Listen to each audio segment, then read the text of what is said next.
Hello students, my name is Shayan Mitra. I am the faculty member of Department of Electronics and Communication Engineering of Greater Kolkata College of Engineering and Management. Today's topic is the properties of continuous time Fourier transform, and this is the lecture number 20. The subject code for signal system is EC303. So let us begin with the lecture. Okay, so let's begin. Okay, okay, so let us begin. As we know, x of t, the 1 by 2 pi, which is minus infinity to plus infinity, x of j omega e to the power j omega t d omega, and this is the relation of, this is the known as the synthesis equation, and this is the analysis equation.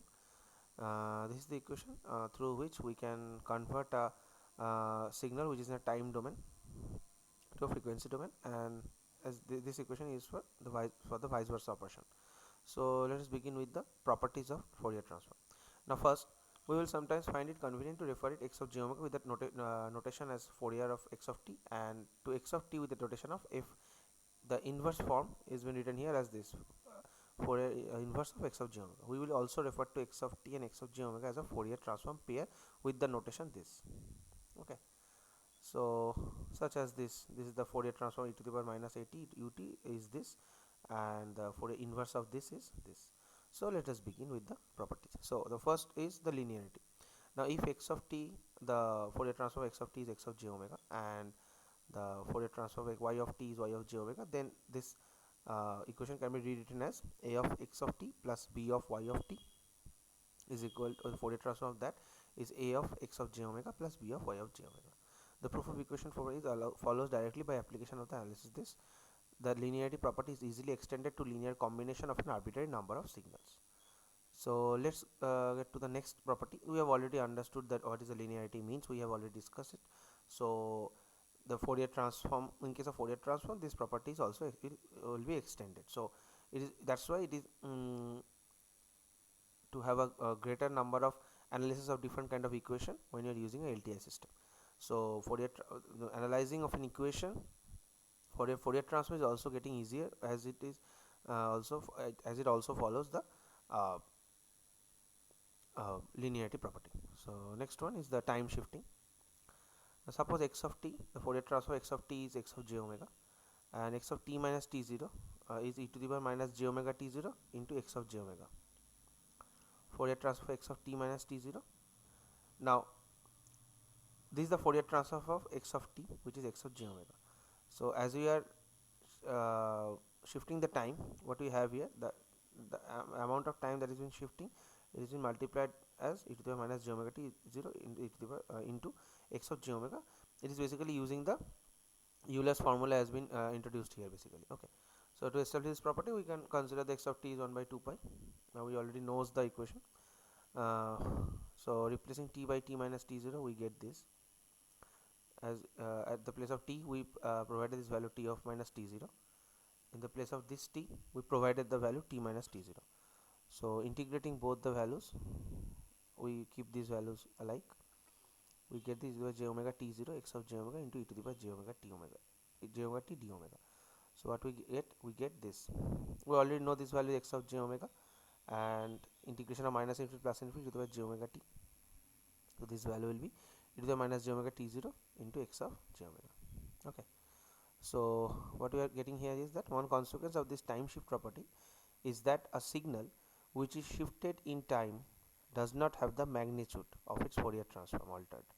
That is, if we express x of j omega in polar form as this, then Fourier of x of t minus t0 can also be written here as this. Thus, the effect of time shift on a signal is to introduce into its transform a phase shift, namely minus omega t0, which is a linear function of omega. So only a phase shift will occur, no magnitude will be altered in case of Fourier transform. Okay, so let us describe it with a example.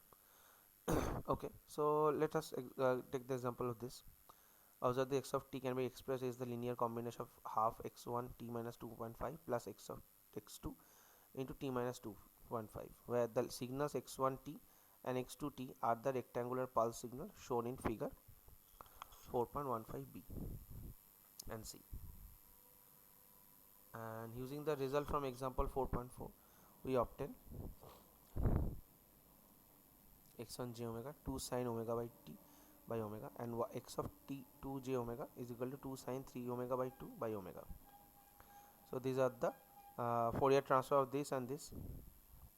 Finally, using this linearity and time shift properties of the Fourier transform, this yields this value: x of j omega is equal to the minus j 5 omega by 2 sine omega pi by 2 plus 2 sine 3 by 3 omega by 2 by omega. Okay, these are the values. Okay, decomposing a signal into the linear combination of two simpler signals, the signal x of t, for example 4.9, and b and c is the two components of the signal used to represent these values. Okay, simple. Now let's go to the conjugation and conjugate symmetry.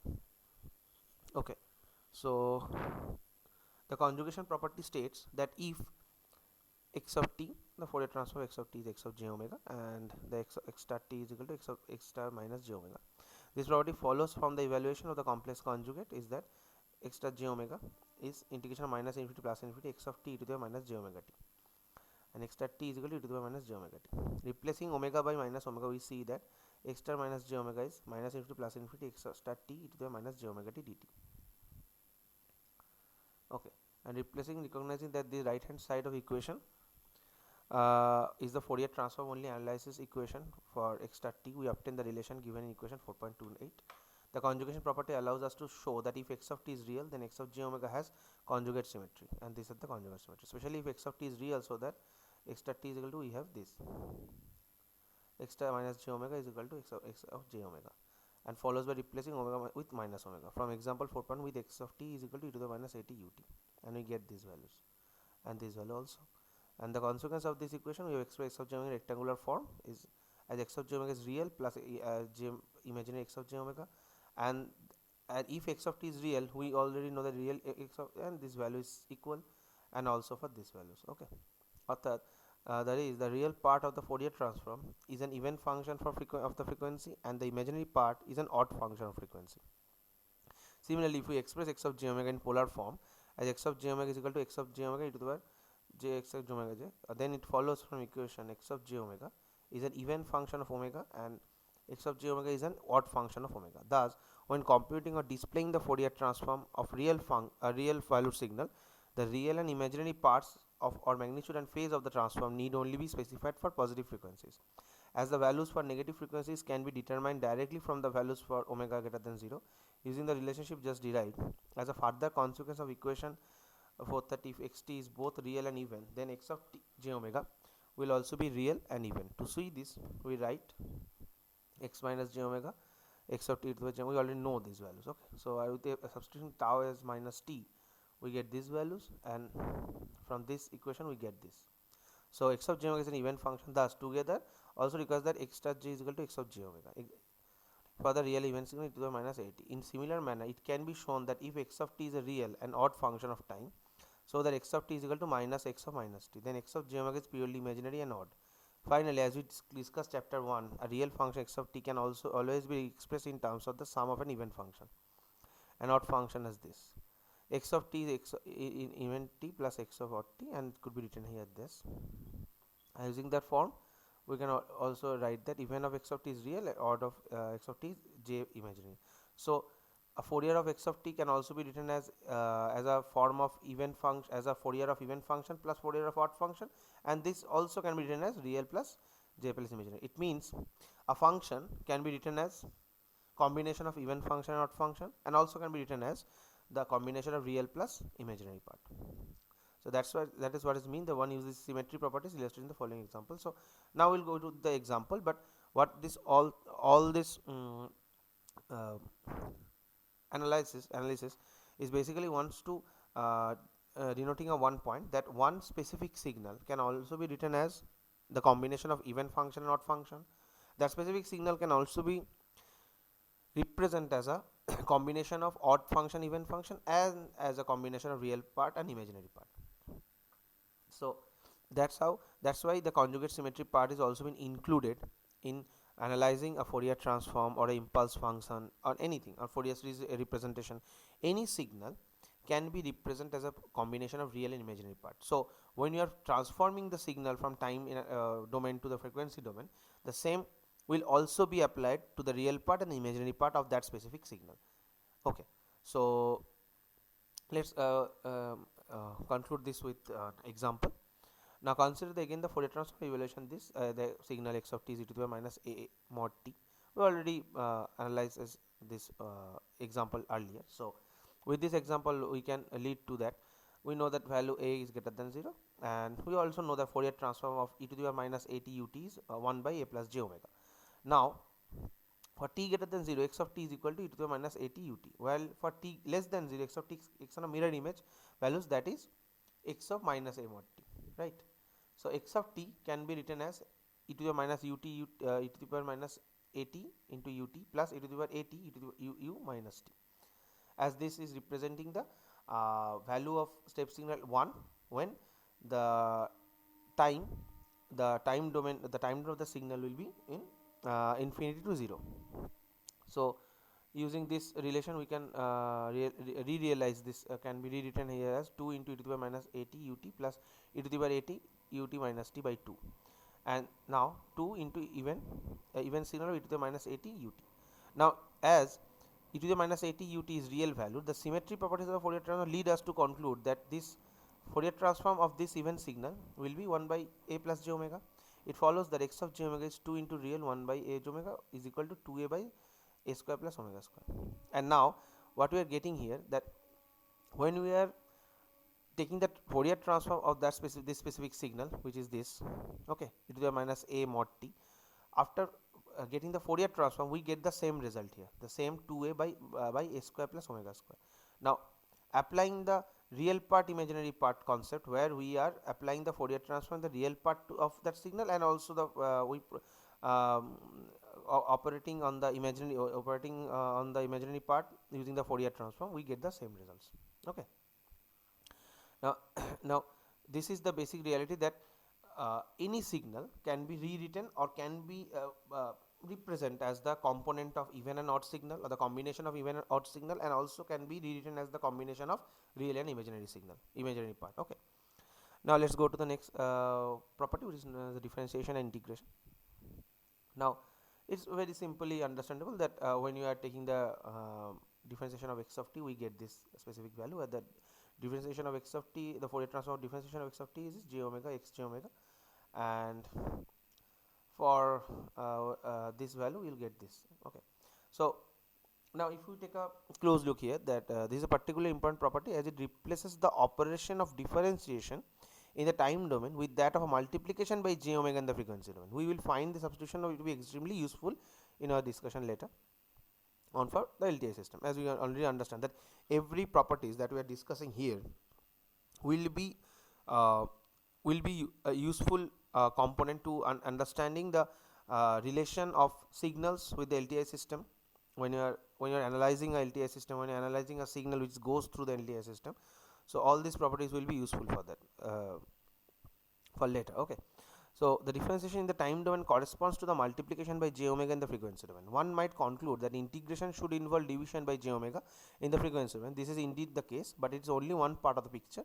The precise relationship is this: the integration of x tau d tau is equal to 1 by j omega x of j omega plus pi x of 0 del omega. The impulse term on the right hand side of equation this reflects the DC or average value that can result from integration.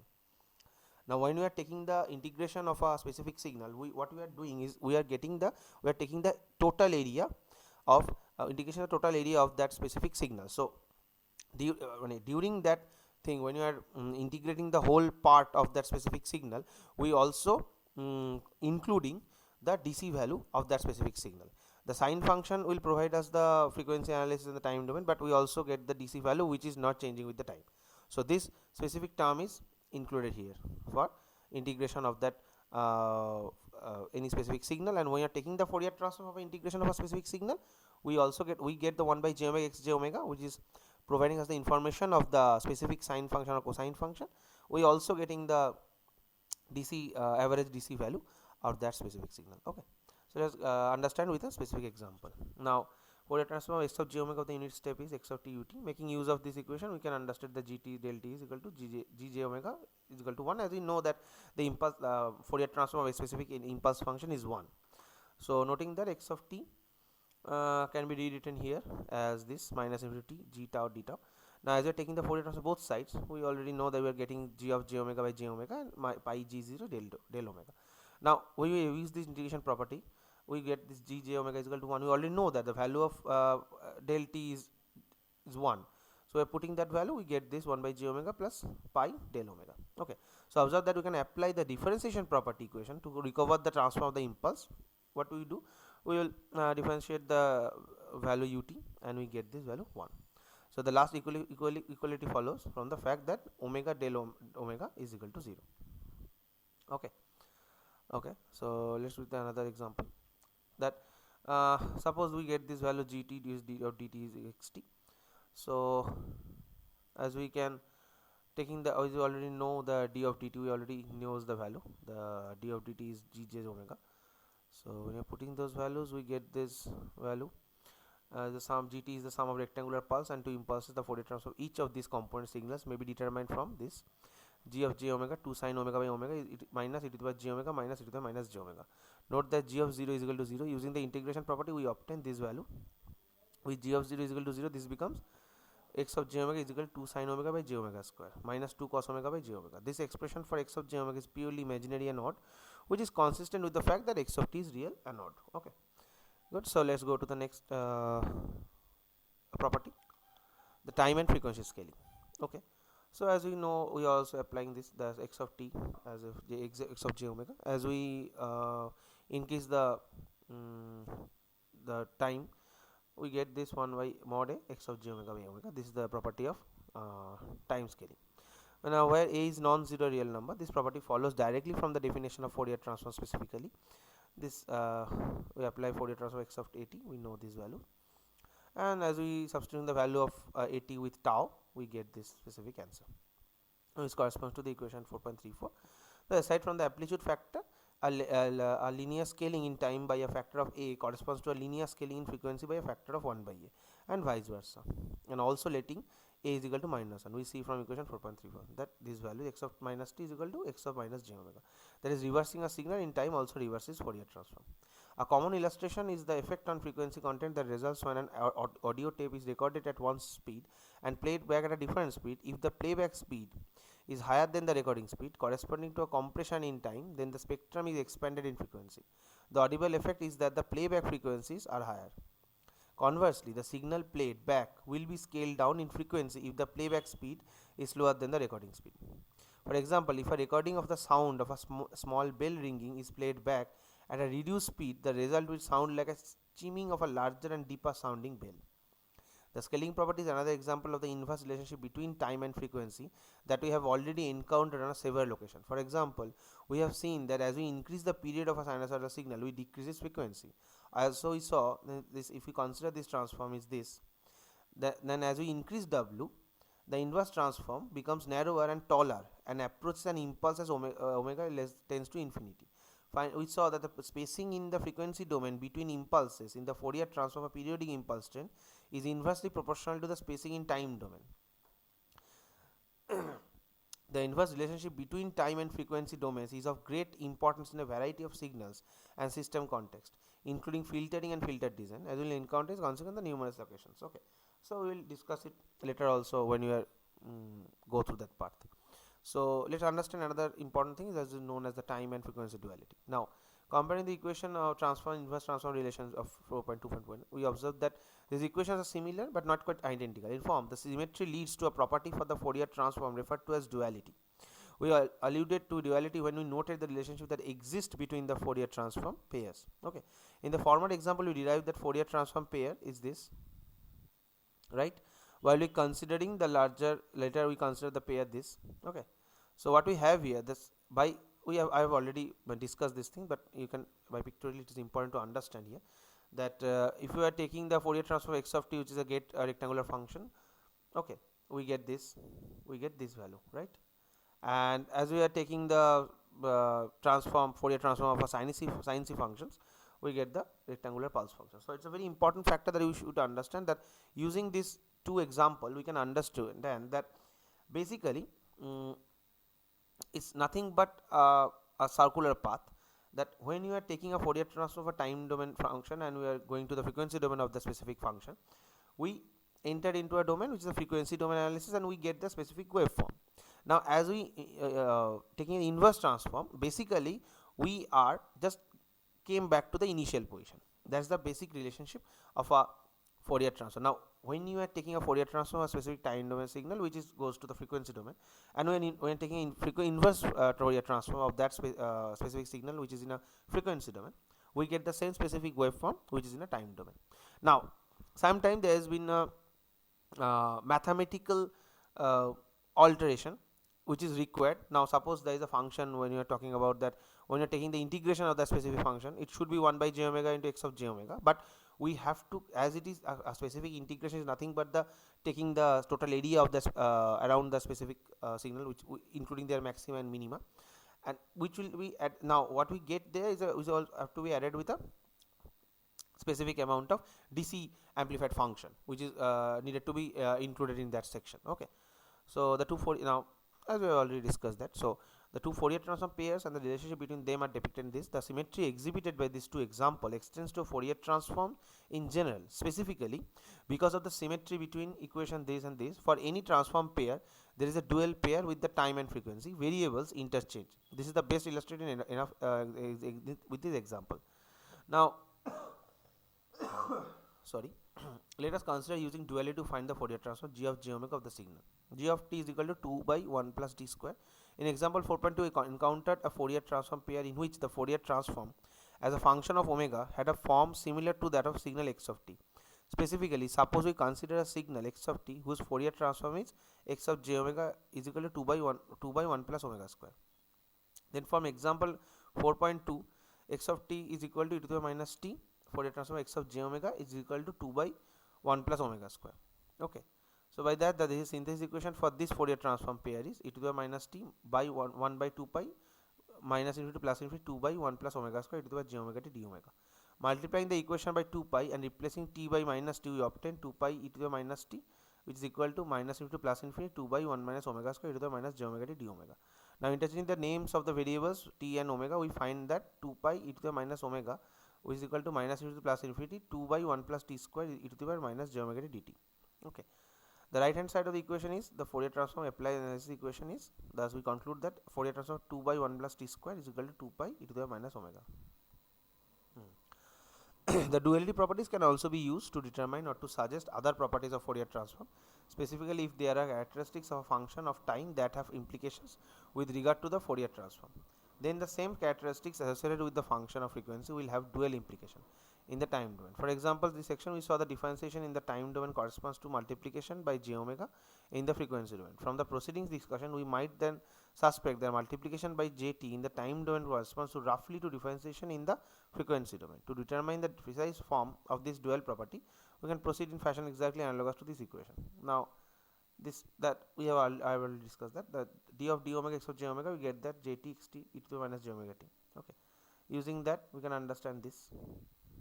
Similarly, we can derive the dual importance is this e to the minus j omega t x of t, we can rewrite this as this e to the j omega minus omega 0, and also that minus 1 by jt xt plus pi x of 0 del t with this specific function, right? So by which we can understand the dual property of time and frequency of Fourier transform. Okay, now the Parseval relation is the x of t and x of j omega Fourier transform pair. Then we can rewrite that minus infinity plus infinity x of t square dt can be written as 1 by 2 pi minus infinity plus infinity x of j omega square by d omega. This expression referred to as a Parseval relation follows from direct application of the Fourier transform, specifically with these values, right? It can be written here as this x of t mod t x of t square dt can be written as x of t in x mod t, and it could be written as here as this, and reversing the order of integration gives these values, and the bracketed term is simply from the transform of the x of t, thus this value is be concluded. Okay. Okay, so we will conclude our lecture here, and the next the remaining two lectures we are going to discuss about the discrete Fourier transform and we analyze all those factors of a discrete Fourier transform. Okay, so thank you, good night.